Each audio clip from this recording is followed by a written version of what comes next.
வணக்கம்.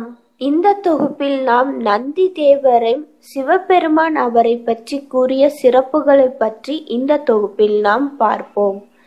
நந்தியின் நிறம் வெள்ளை, வெண்மை தூய்மையை குறிக்கும். அறமாகிய தர்மத்தின் நிறமும் வெண்மையே. நந்தி தூய்மையும் ஆண்மையையும் நிறைந்தது. ஆக தர்ம தேவதையே சிவபெருமானின் வாகனமாக அமைந்துள்ளது.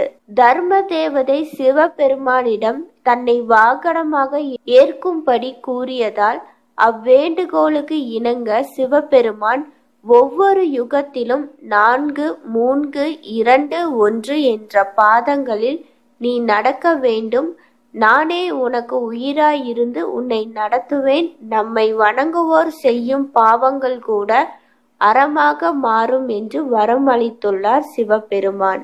சிவாலயங்களில் உள்ள நந்தி தேவர் 3 கால்கள் மடக்கி 1 கால் மட்டும் நிமிர்த்தி உள்ளதை நாம் காண முடியும். கலியுகத்தில் 1 காலில் நடக்க வேண்டும் என்று சிவபெருமான் ஆணைக்கேற்ப அவ்வாறு நந்திகேசர் காட்சி தருகிறார். சிவாலயங்களில் கற்ப கிரகத்தில் எதிரில் கம்பீரமாக அமர்ந்திருக்கும் நந்தி தேவர் தர்ம விடை எனப்படுவார். அழிவே இல்லாதது தர்மம், அது விடை. ரிஷபம் வடிவில் இறைவனிடத்தில் சென்றடைய அந்த நந்தியின் மீது ஈஸ்வரன் அமர்ந்திருக்கிறார். தர்மம் இறைவனை தாங்குகிறது.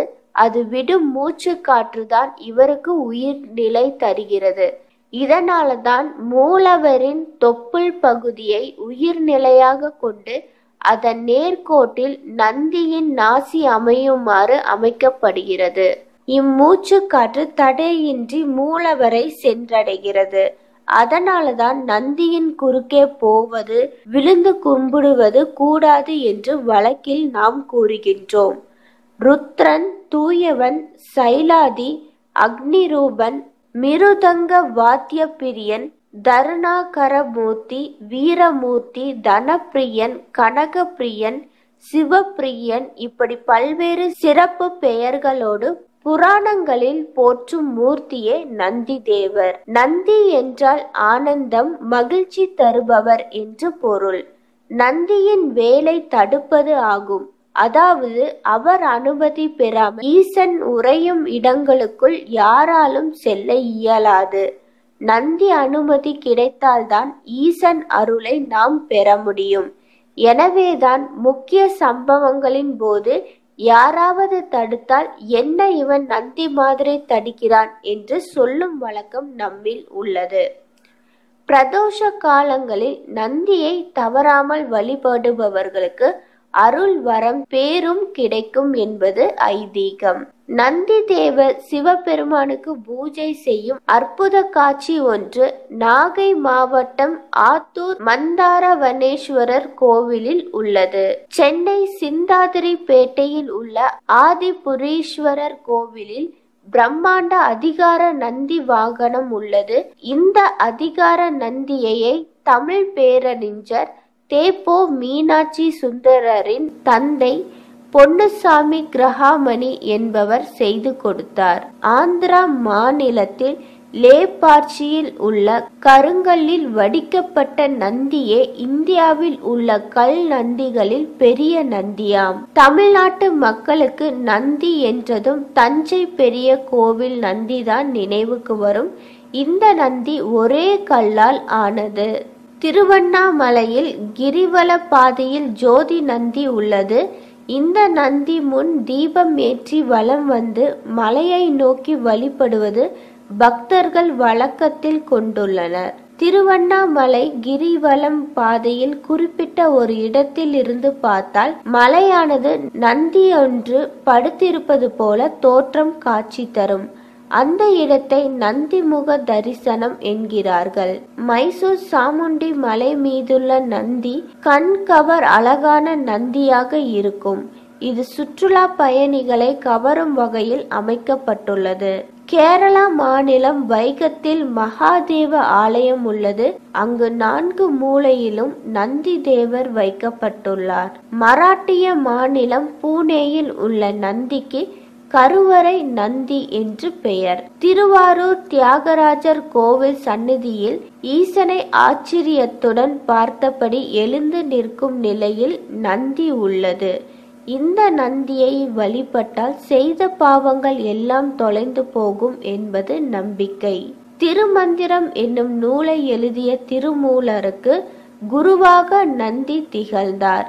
திருமூலருக்கு நந்தி பெருமான் தான் 9 வேத ஆகமங்களை விளக்கி அருளியதாக புராணங்களில் குறிப்பிடப்பட்டுள்ளது. சனகர், சனந்தர், சனாதனர், சனாத்குமார், பதஞ்சலி, சிவயோக மாமுனி, வியாக்கிரமர், திருமூலர் ஆகிய 8 பேரும் நந்தி பெருமானின் மாணவர்கள் ஆவார்கள். கர்நாடகா மாநிலம் கோலார் மாவட்டத்தில் நந்தி துர்கா மலையே பரவலாக நந்தி மலை என்று அழைக்கப்படுகிறது.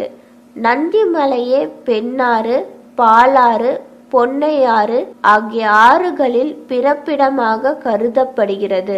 நந்திகேஸ்வரரின் வரலாற்றை லிங்க புராணம் கூறுகிறது. பிறப்பில் எம்பெருமான் ஆகிய சிவபெருமானே நந்திகேஸ்வரராக பிறந்து கணங்களின் தலைவரார் என்பது புராணம் மரபு. இந்திய வரலாற்றை ஆராய்ந்ததில் தத்துவம், யோகம், நாட்டியம், இசை, ஆயுர்வேதம், அஸ்வவேதம், காமவேதம் முதலிய பல்வேறு சாஸ்திரங்களை தோற்றி வைத்ததாக நந்திகேஸ்வரர். சிவபெருமான் நாட்டிய கலையை பிரம்மாவுக்கு கற்றுக் கொடுக்க அம்முறையை அறிந்த நந்தி பரத முனிவருக்கு போதித்தார் என்று கூறுகின்றனர். தமிழ்நாட்டில் ஆடவல்ல பெருமான் தண்டுவுக்கு நாட்டியம் கற்றுக் கொடுப்பதாக ஒரு சிற்பம் மாமல்லபுரத்தில் தர்மராஜ ரதத்தில் உள்ளது. இங்கு சிவன் நாட்டியசாரியாகவும் தண்டு முனிவர் மனித உருவிலும் உள்ளார். காஞ்சிபுரத்தில் ராஜசிம்மம் நாதர் ஆலயத்தில் பின்புறம் சுவரில் ஒரு சிற்பம் உள்ளது. அதில் சிவபெருமான் தாண்டவம் புரிகிறார். அவர் அருகில் நந்திகேஸ்வரர் ஆனந்தமாக நாட்டியம் கற்றுக்கொண்டு ஆடுகிறார். தமிழ்நாட்டில் நந்திகேஸ்வரரின் மதம் கிபி 700லேயே சிறப்பிடம் பெற்றுள்ளது. தமிழ்நாட்டிலும் கேரளத்திலும் பிற இடங்களிலும் உள்ள சிற்பங்களில் சிவன் ஆடும் பொழுது நந்திகேஸ்வரர் பஞ்சமுக வாத்தியம் என்னும் குடமுழா வாத்தியத்தை வாசிப்பதாக உள்ளதை நாம் காணலாம். திருவாரூர், திருந்துறைப்பூண்டி ஆகிய தலங்களில் இன்னும் பஞ்சமுக வாத்தியம் வாசிக்கப்படுகிறது.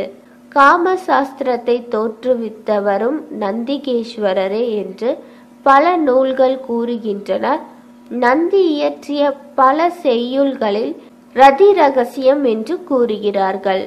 ஆகம சாஸ்திரங்களையும் சைவ சித்தாந்த தத்துவங்களிலும் சிவபெருமானிடம் அறிந்து உலகுக்கு போதித்தவர் நந்திகேஸ்வரரே. சைவ மரபில் தலையாயது சிவஞான போதம் என்னும் நூல். இதை நந்திகேஸ்வரரே முதலில் போதித்தார். சிதம்பரம் நடராஜ் பெருமானின் கோவிலில் 4 கோபுரங்களிலும் அதிகார நந்தியின் உருவத்தை நாம் காணலாம். நந்திகேஸ்வரரின் மறு அவதாரமாக அனுமன் கருதப்படுகிறார். சில சிவாலயங்களில் நந்திக்கு பதிலாக குரங்கு துவாரபாலனாக திகழ்வதை நாம் காணலாம். எவ்வாறு சிவ தத்துவத்தை நந்தி வாயிலாக பரமன் போதித்தாரோ அதே போல ராம தத்துவம் அனுமன் வாயிலாக போதிக்கப்பட்டது. தானும் நந்தியும் வேறல்ல, ஒருவரே என்று சிவபெருமான் நந்தி புராணத்தில் கூறியுள்ளார். நந்தியை தொழுவது சிவபெருமானை தொழுவது போன்றதாகும். முனிவர்களும் சித்தர்களும் யோகிகளும் நந்தி தேவரை ஆதி குரு என்று கூறியுள்ளார்கள். நந்தி என்ற வார்த்தையுடன் ஆ சேரும் பொழுது ஆனந்தி என்ற பொருள் தருகிறது. நீயும் ஆனந்தமாக இரு, பிறரையும் ஆனந்தமாக வைத்திரு என்று சிவபெருமான் நந்திக்கு அளித்த வரமாகும். நந்தியை தொழாமல் சிவபெருமானை தொழ முடியாது. ஆலயத்தில் நந்தியை மட்டும் தொழுதுவிட்டு திரும்பிவிட்டால் கூட சிவபெருமானை வணங்கியதின் முழு பலன் நமக்கு கிடைக்கும். ஆலயங்களை காவல் காக்கும் அதிகாரமும் நந்திக்கே உரியது என்பது தெளிவாகிறது.